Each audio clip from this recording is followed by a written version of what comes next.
Gang of thieves, DEA stole $3.2 billion in cash from innocent people.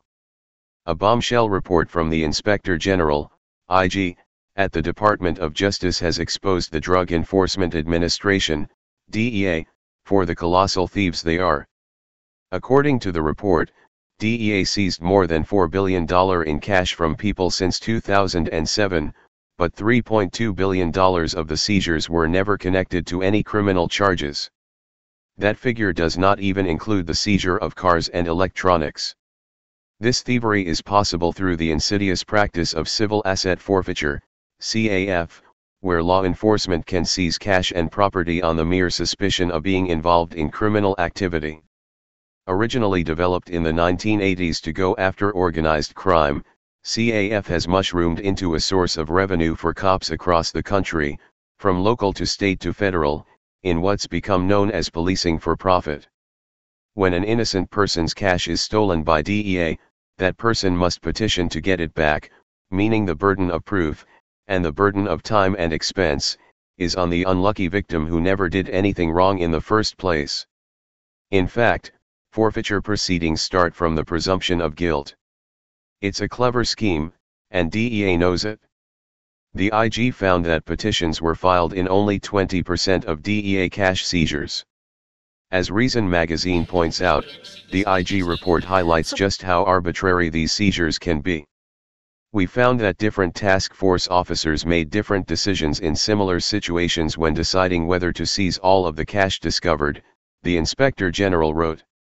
These differences demonstrate how seizure decisions can appear arbitrary, which should be a concern for the department, both because of potentially improper conduct and because even the appearance of arbitrary decision-making in asset seizure can fuel public perception that law enforcement is not using this authority legitimately, thereby undermining public confidence in law enforcement. The case of a man traveling at an airport with $27,000 is a prime example of how DEA can just take the cash on a whim, without even bothering to pretend it has to do with criminal activity. When a task force officer explained that the U.S. currency in the bag was going to be seized pending further investigation, the passenger asked whether he could keep some of the currency to travel home. The passenger asserted that all of the currency in the bag was his, and the task force officers allowed him to retain $1,000. This seizure resulted in an administrative forfeiture of $27,000 to the U.S. government, and the DEA explained to the OIG that, other than the events surrounding the seizure, there was no subsequent investigative activity or additional law enforcement benefit. Reason magazine sums it up perfectly. If the DEA task force agents thought that man's cash was connected to drug activity, why allow him to keep some of it? If they weren't sure, why take it in the first place? The answer, of course, is there is no logical or legal rationale for the sequence of events.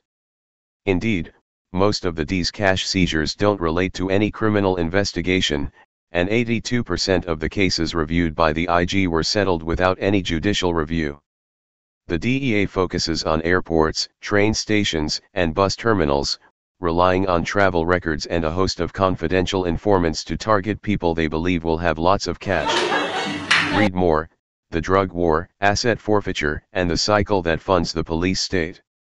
DEA gives itself wide latitude to pin you as a suspect for detainment and search. Woe to those traveling to or from a known source city for drug trafficking, purchasing a ticket within 24 hours of travel, purchasing a ticket for a long flight with an immediate return, purchasing a one-way ticket, and traveling without checked luggage. Image: http://pixel.watch/qt7. The IG concludes that DEA is posing great risks to civil liberties by continuing the practices highlighted in its report. When seizure and administrative forfeitures do not ultimately advance an investigation or prosecution, law enforcement creates the appearance, and risks the reality, that it is more interested in seizing and forfeiting cash than advancing an investigation or prosecution. The IG states that risks to civil liberties are particularly significant when seizures that do not advance or relate to an investigation are conducted without a court-issued seizure warrant, the presence of illicit narcotics, or subsequent judicial involvement prior to administrative forfeiture.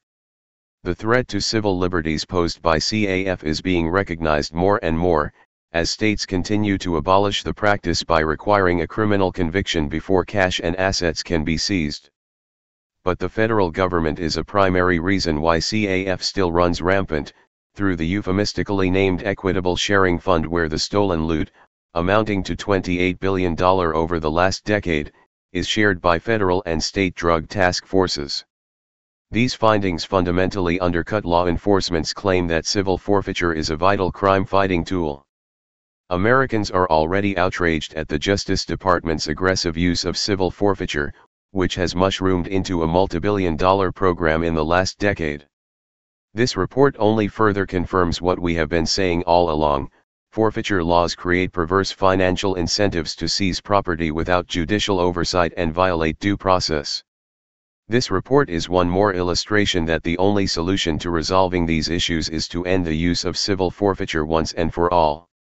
The Institute for Justice. Hey Charlotte County, this is Charlotte County Cop Watch, and I wanted to explain what fair use is. You can use pieces of news articles if you're doing it for news reporting, you have commentary, and you're doing it for education purposes. So that's what fair use is, as you can see right here. Another reason why I wanted to make this video is to let you know I have just joined with Patreon. A nice thing with Patreon, I make no money on YouTube. They took the money away years ago, and so this is another way to give, and it's a nice thing too, because you can give monthly. You can give $1, $5, $10, whatever. I do 4 to 5 hours a day on trying to wake the sheeple up on how corrupt it is and different ways that you can fight the corruption. So Patreon is a way that you can do it, and then of course the old way is still there. Donate to Charlotte County Cop Watch with PayPal or credit card. So keep that in mind. 4 to 5 hours a day. I make no money, but the corruption happened to me and I'm sick of it, so I'm trying to wake people up. But my wife would love it if if we could get some help out there. There's 47,000 subscribers. Just think if each one of you subscribers just gave let's say actually yes, $1 a month. 47,000 subscribers gave $1 a month.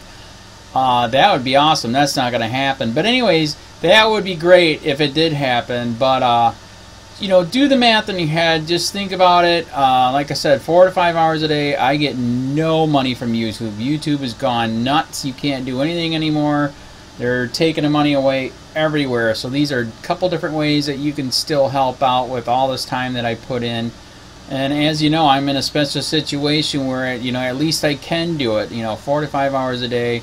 We have a cleaning company during the day. That's what allows me to do this, and we're debt free. So this is my hobby. I don't go fishing and all that other crap. I try to save the world.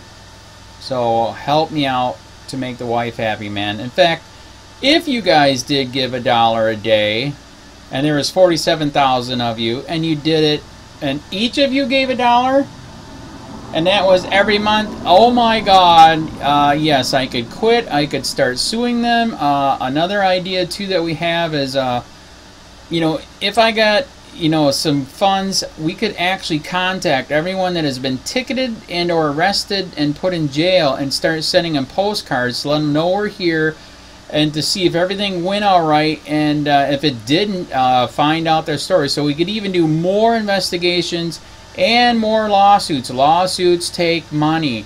So just think about that. 47,000 of you so far right now. $1 a day.